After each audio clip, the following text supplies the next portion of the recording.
आज चौथे दिन भी संसद की कार्रवाई चल नहीं पाई। वजह है नीट पेपर लीक का मसला। विपक्ष ये कह रहा है कि जब तक धर्मेंद्र प्रधान का इस्तीफा सरकार नहीं लेती है, तब तक विपक्ष किसी भी चर्चा को तैयार नहीं है। और इसी का नतीजा ये है कि संसद की कार्रवाई शुरू होती है, 1-2 मिनट चलती है, विपक्ष हंगामा करता है, नारेबाजी करता है, स्पीकर समझाने की कोशिश करते हैं, और जब ये नारेबाजी नहीं थमती है तो लोकसभा स्पीकर को कार्रवाई को स्थगित करना पड़ता है। और ऐसा ही ठीक राज्यसभा में भी हो रहा है। राज्यसभा में भी हंगामा किया जाता है।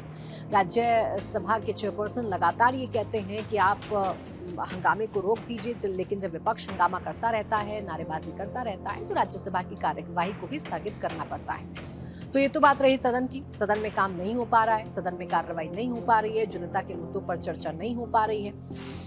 सरकार ये कह रही है कि हम चर्चा के लिए तैयार हैं। विपक्ष ये कह रहा है कि ये सरकार मुद्दों को भटकाने का काम कर रही है। अब सवाल ये है कि जब सरकार विपक्ष की बातों को मानने के लिए तैयार है, तो फिर गतिरोध क्यों है? सवाल ये है कि फिर हंगामा क्यों है? जब सरकार ये कह रही है कि नीट के मुद्दे पर हम खुले तौर पर बात करना चाहते हैं, हम समाधान पर बात करना चाहते हैं, हम सियासत नहीं, राजनीति नहीं, हम समाधान पर चर्चा करना चाहते हैं, तो चर्चा हो क्यों नहीं रही? तो सबसे दिलचस्प तो यही है ना कि चर्चा सब कर रहे हैं, लेकिन इस चर्चा को वास्तव में अमली जामा पहनाने की कोशिश कोई नहीं कर रहा है। सत्ता पक्ष अपनी जिद पर है कि हम चर्चा करेंगे, विपक्ष अपनी जिद पर है कि जब तक शिक्षा मंत्री का इस्तीफा नहीं हो जाता है, तब तक हम चर्चा की तरफ आगे नहीं बढ़ेंगे। इसलिए संसद के अंदर, संसद परिसर में जो कुछ भी हो रहा है, इसी रणनीति का हिस्सा है। विपक्ष के पास एक बड़ा मौका है इस सरकार को घेरने का। 10 साल में पहली बार ऐसा लग रहा है कि सरकार किसी मुद्दे पर बैकफुट पर है। हालांकि कल तक ये सरकार बैकफुट पर थी, लेकिन अब ये सरकार एग्रेसिव मूड में आ गई है और विपक्ष का उसी अंदाज में जवाब दे रही है जिस अंदाज में विपक्ष सवाल पूछ रहा है।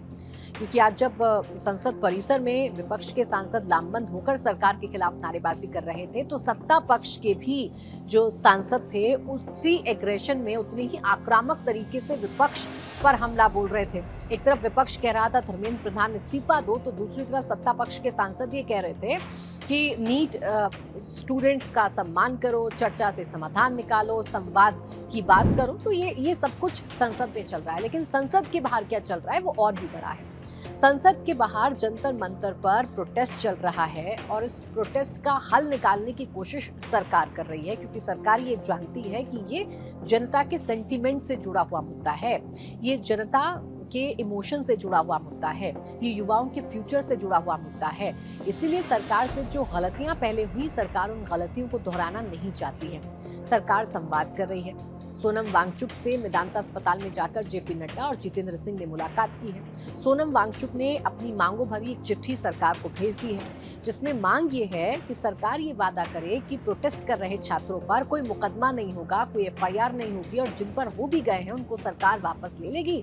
तो सोनम वांगचुक अपनी हड़ताल खत्म करने के लिए तैयार है, अपना अनशन खत्म करने के लिए तैयार है। इसमें ध्यान देने वाली बात यह है कि सोनम वांगचुक ने धर्मेंद्र प्रधान का जिक्र नहीं किया है, यानी सोनम वांगचुक ने धर्मेंद्र प्रधान के इस्तीफे वाली मांग को फिलहाल छोड़ दिया है। वो स्टूडेंट्स की बेहतरी की बात कर रहे हैं। अब सरकार इस पर विचार कर रही है, सरकार जल्द ही जवाब देगी सोनम वांगचुक का। तो समझा जा सकता है कि शायद यहाँ से कोई समाधान निकल जाए।